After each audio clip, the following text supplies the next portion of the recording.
Hi, I'm Pete and welcome to Just a Few Acres Farm. We got a bunch of things in this video, some work with the animals, back to digging and cooking.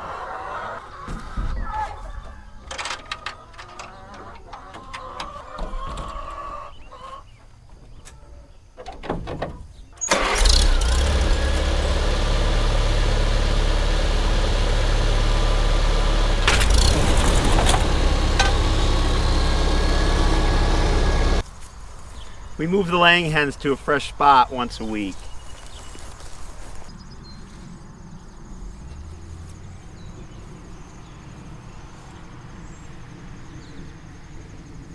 It's gonna be a hot day today, I think.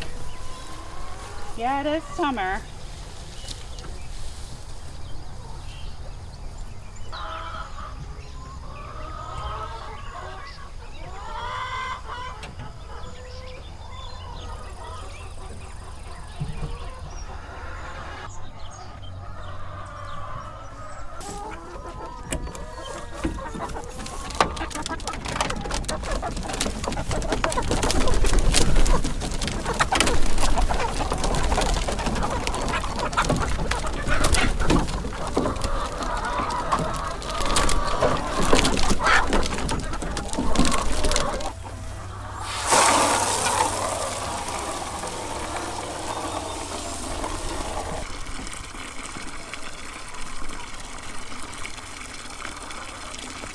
Work continues on the winter pasture sub-drainage. From the outlet pipe, the main comes up here and it tees off.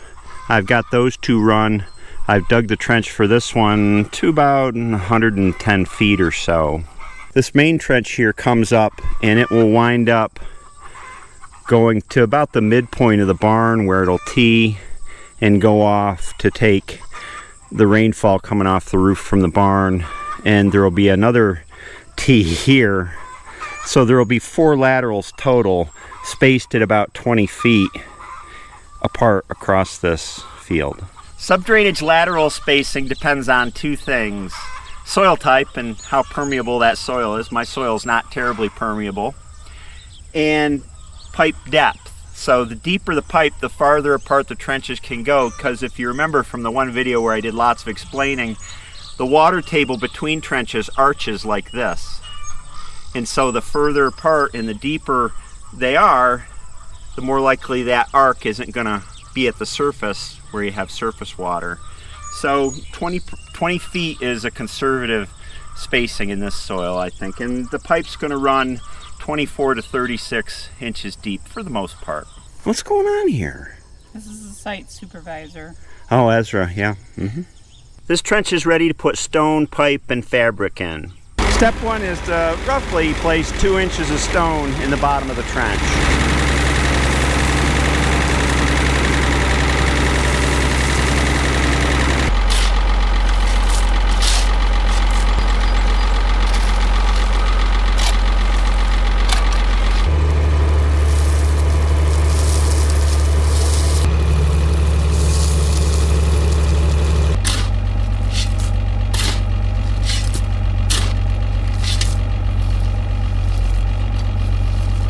There's my laser level set up.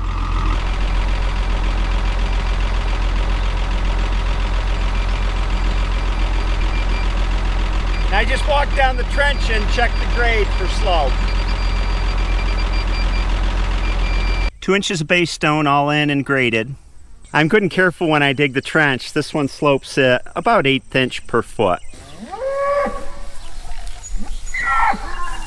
Down here at the low end, put in the tee off the main line.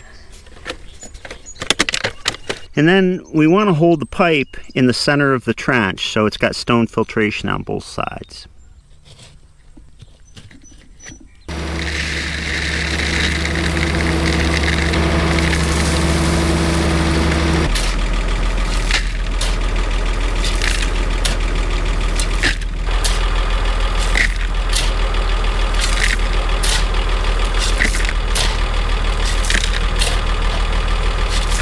Next we roll out the fabric.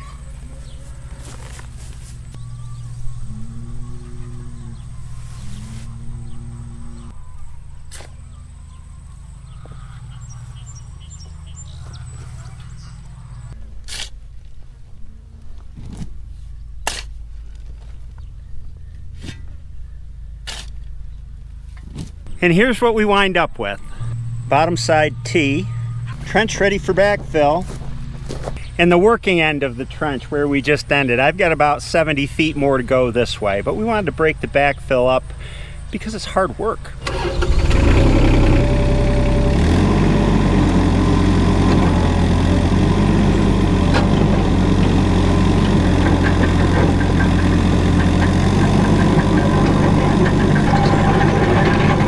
Now you can backfill the easy way.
Trench is backfilled.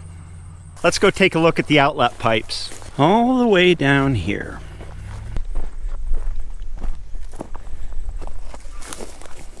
They're not running right now. After I fixed my elevations and hooked everything up, water gushed down the pipes, and these ran for about a day and a half, and I think it's taken care of all the water that was in the pasture, at least where I've put in drainage tile so far. And it hasn't rained in 5 days, so the ground's pretty dry. I expect I'll get into more water as I get closer to the 2 barns adjacent to the pasture, because that's the lowest ground in the pasture, and I think it holds more water. Are we old enough yet to take a siesta every afternoon? I vote yes.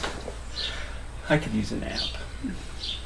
Geez, I was looking at the news, and you know the gas station down at the corner there? Yes. All their toilets were stolen. Isn't that weird? Yeah, the cops came to investigate, but they had nothing to go on. It's probably not a great idea to tell Hillary a joke when we're getting ready to put up a fence. And she has something big and heavy in her hand. I want to turn the cattle into this field that I clipped 2 weeks ago for a couple days, but before we do that, we gotta put the temporary fence back up.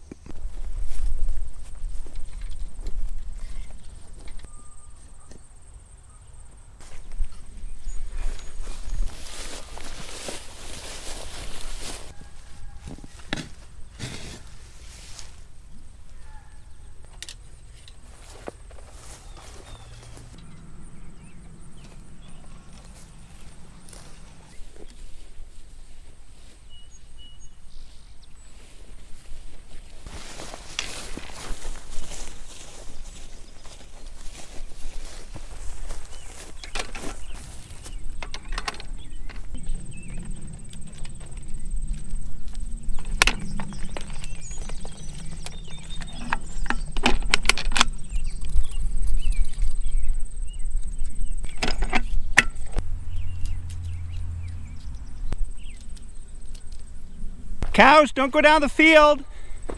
Cows. Hey, Patty. I'm going to open up a new field for you. That caught their interest.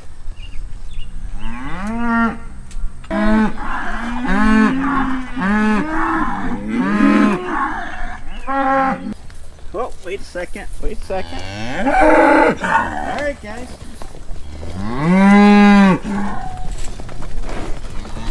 Go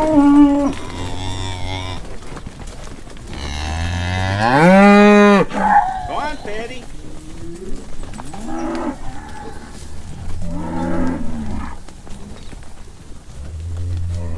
Come on, little ones.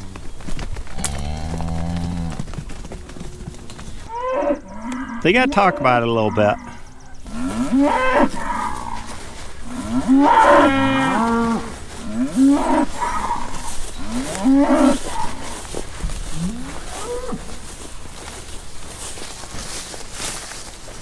Hey, Coco.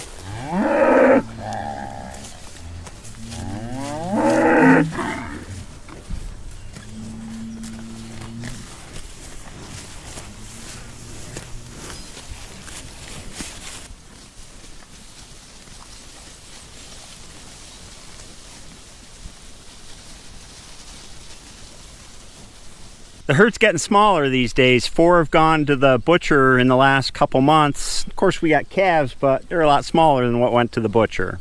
I think we have 6 more to go this year, plus maybe a cull cow. Something's missing in my cozy little excavator cab.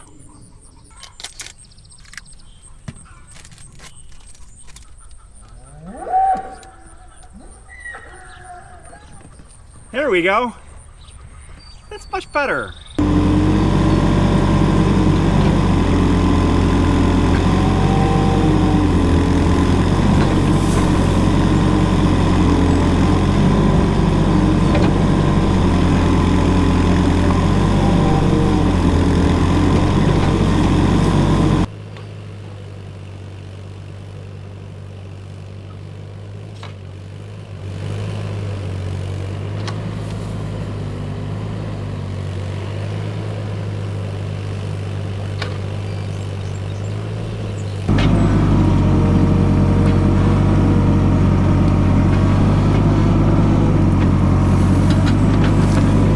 Here's how I make sure that the bottom of my trench has slope.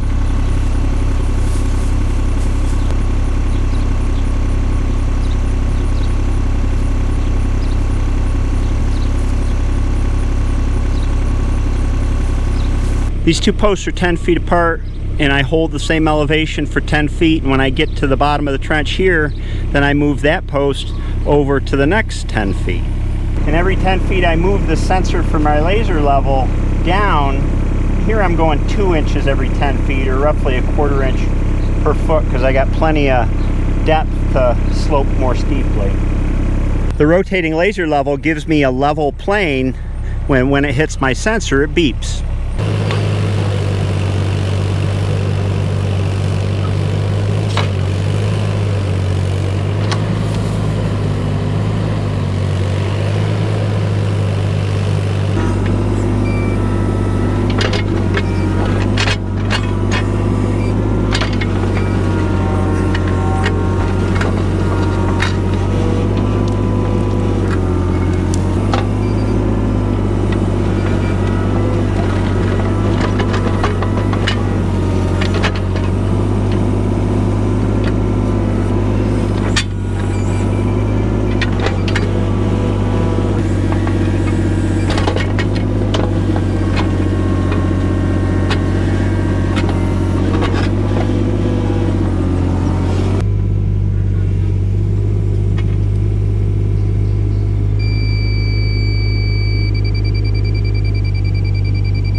So what I wind up with really, Orden, is a step trench. You know, it steps every 10 feet, and then when I put the stone in, I can slope it evenly.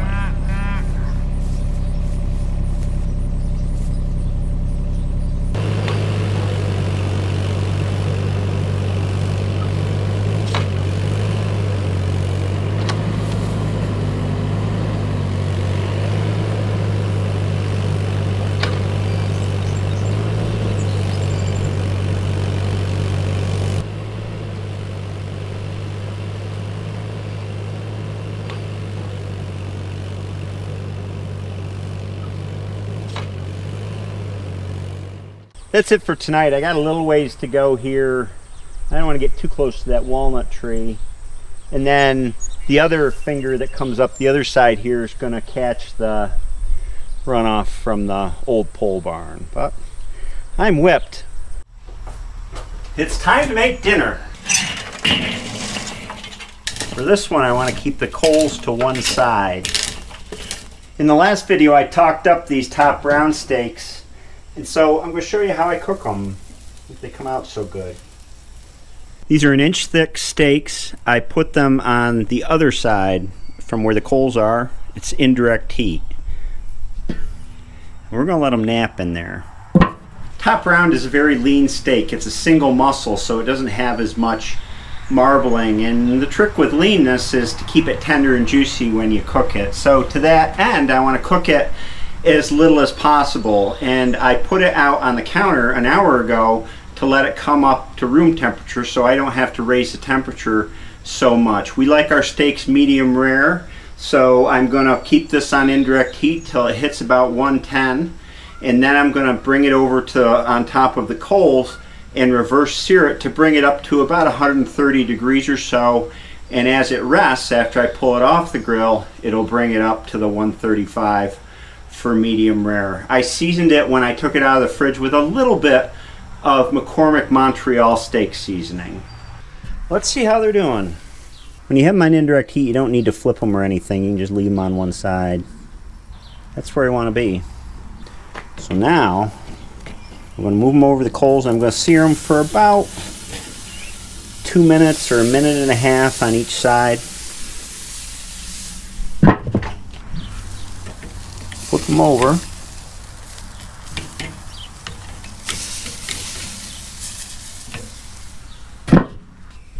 Now they're seared on both sides. Do a final check of temperature. Yep.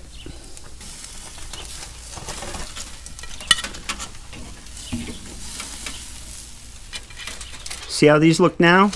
Let's compare them to what they look like in 10 minutes after they rest. After a 10-minute rest, see how the juices have come out? They're on the steak, they're under the steak.